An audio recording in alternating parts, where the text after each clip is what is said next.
dropped a clanger at the end of his guest editorship of Radio 4's Today programme this week. When asked by the BBC how Meghan Markle had coped with her first Christmas at Sandringham, Harry reported that it had been fantastic. His fiancée, he said, had really enjoyed it. Yes, they had an amazing time. Yes, there was a complicated knot of Windsorian traditions to be explained to an incomer, but it had all been fun. And then came the howler. She's done an absolutely amazing job. She's getting in there, he enthused. It's the family, I suppose, that she never had. Uh-oh. Sound the in-law warning klaxon. Run the Jolly Roger up the flagpole of family friction. Set the dials for stormy waters. The family she never had. The family she never had. What is she? An orphan? Harry's words hung in the air like an icy reprimand, an unintended slight to the actual Markle parents, who divorced in 1987 when Meghan was 6 years old. First to register annoyance was Meghan's half-sister Samantha Grant,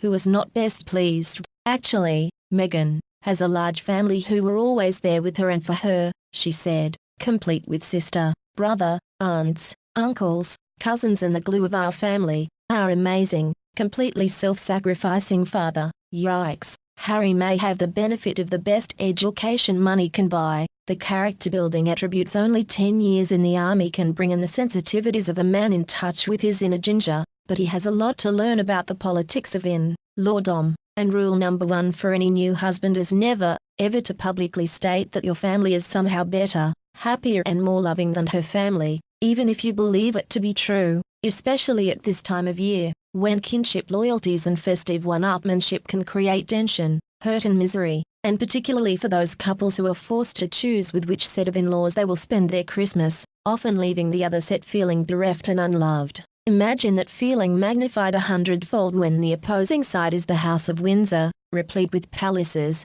a Boxing Day pheasant shoot and royal prestige. Who could compete with that? The prince's remarks were not only clumsy, they opened up a whole silo into the nature of his relationship and whirlwind courtship with this extraordinary young woman. For him to say this, Meghan, at some deep level, must have presented herself as a victim, or a casualty of family circumstances at the very least. Meanwhile, he clearly sees her as someone he has to rescue, a damsel in distress, a broken sparrow, a lost Cinderella he can wrap his arms around and ensconce behind the castle ramparts. One can see how seductive this fairy tale fantasy must have been for them both, adding another thrilling, sexy layer to their clandestine wooing. The romance of it all is utterly killing. Yet however much Harry loves his pa and his grandma, the notion of the Windsors providing a calm, benevolent haven for anyone, let alone a Hollywood actress with a mind of her own, is laughable. They have their strong points, but even key members of the firm would surely agree that they are one of the most dysfunctional family units on the planet,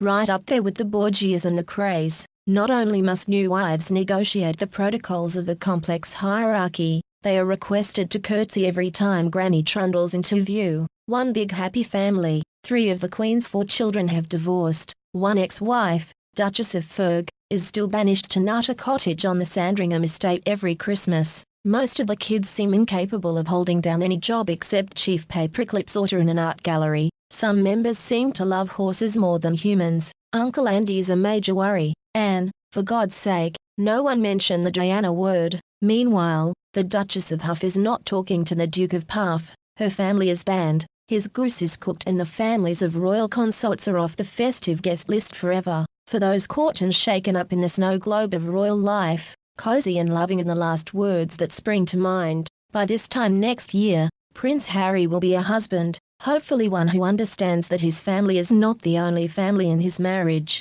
and maybe he will also realize that while Christmas is a time of jolly and holly, it is also a time of compromise and tact. All this he is going to have to grasp fast, though something tells me the only